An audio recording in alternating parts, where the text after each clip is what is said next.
দেখতে পাচ্ছি যে 5 থেকে 6টি জেলা আমাদের বন্যা কবলিত এবং প্রতি বছর আমরা আমাদের জায়গা থেকে এই চিত্রটি দেখতে পাই। এমনটি নয় যে এই বন্যাটি আসলে হবে, যে কোনো আপনি ব্যবস্থা নেন তা হবে, এমনটি নয়।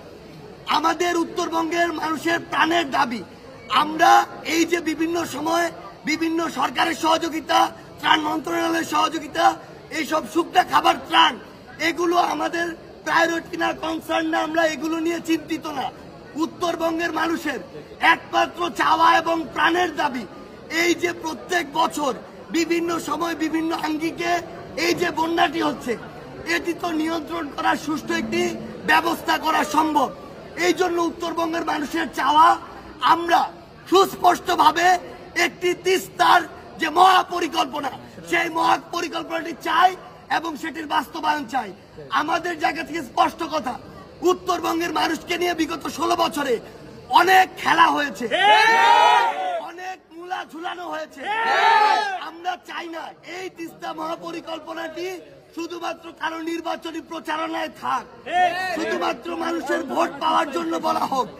আমরা চাই না এই যে তিস্তার কথাটি, এই তিস্তার কথাটি শুধু সান্ত্বনা দেওয়ার জন্য হোক।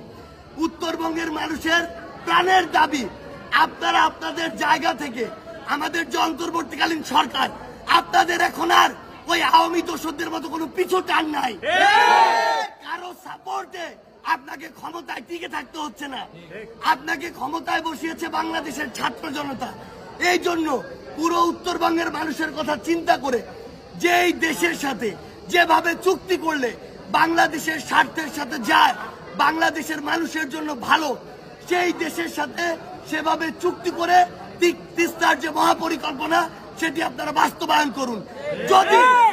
যদি কোনো দেশ, কোনো সংস্থা কিংবা কোনো একটি গোষ্ঠী এক্ষেত্রে বাধা হয়ে দাঁড়ায়, তবে আন্তর্জাতিক আদালত থেকে শুরু করে আন্তর্জাতিক নদী বিষয়ক যত কমিশন বা সংস্থা রয়েছে তাদের সহযোগিতা নিয়ে ইভেন ইফ যদি মামলা করার প্রয়োজন হয় সেটি করে এই তিস্তা মহাপরিকল্পনা বাস্তবায়ন করার মাধ্যমে উত্তরবঙ্গের মানুষকে এই বন্যা থেকে আপনারা চিরতরে মুক্তি দিন।